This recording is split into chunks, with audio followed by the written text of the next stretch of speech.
Here.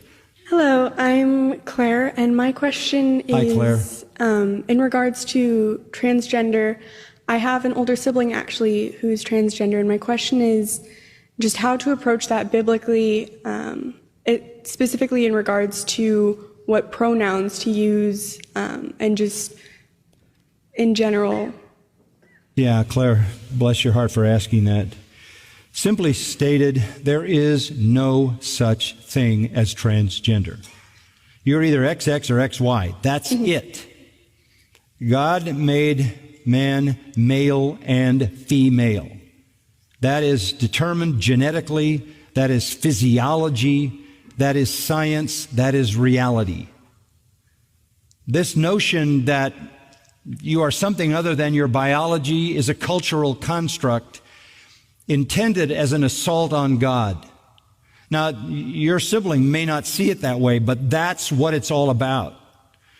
And as more than anything, in fact, I was reading an article by R.C. Sproul just yesterday in which he said that the greatest revolution in American history was neither the American Revolution or the Industrial Revolution. It is the sexual revolution. This has become the most far-reaching, damaging of all revolutions that's ever occurred in this country or any other. The problem with buying into this is it is a kind of personal suicide. It is literally the end of your existence in the way that God designed you. I've said this a few weeks ago. A person who is in the transgender world is 19 times more likely to kill himself or herself because you have completely cut yourself off from reality and from normal relationships. This is the end of your identity. This is the end of your ability to have a marriage that is a real marriage. It's the end of your ability to have a family. It's the end of your ability to connect and to be a part of a society and a culture and have a future and belong.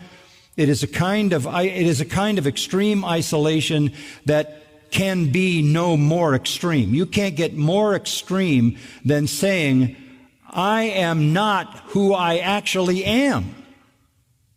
Because that becomes an utterly imperceptible identity. You literally have disconnected yourself from existence. You aren't who you are. You are some fantasy person in your own mind. Look, this is going to continue to escalate because we live in a world where people are told to construct whatever they want themselves to be. This is what the internet does to people. It allows you to create yourself the way you want to create yourself. You can access whatever is out there, and you can create your own world, your own reality, and you can live in that world. The isolation of this particular aspect of it is so sad and so tragic. I read the other day a surgery was done in Australia on a 5-year-old to do a sex change. These kinds of parents ought to be imprisoned, who would lead a 5-year-old, and what kind of doctor would ever do that in a hospital in Australia? This is a kind of scarring for life. So I don't mean by being so firm that you want to be lacking in love when you communicate this, but I think the only way you can address it honestly is to say, God made you. And God made you exactly the way He wanted you to be. You're not only fighting God in His physical creation, you are even more importantly fighting God in His sovereignty. You are fighting God in His spiritual relationship to you. This is a war on God.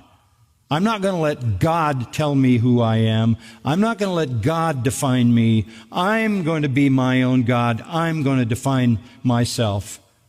And you're in Romans 1, and that's a reprobate mind. That's a mind that doesn't even function.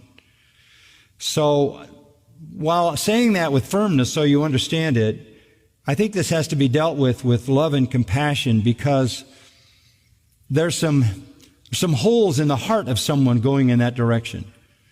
There's a lack of being loved and accepted and feeling wanted and needed and significant. So on the one hand, the reality of that lie and deception is so damaging, so destructive, so isolating, so corrupting that it needs to be confronted. But on the other hand, that confrontation can't exaggerate what already exists, which is a sense of feeling isolated in relationships. So you've got to find the fine line between confronting the error of it to protect the person and at the same time providing the love and affirmation that that person needs to be all that God would have that person be. Does that help? Mm-hmm. Okay. Thank you. Thank you.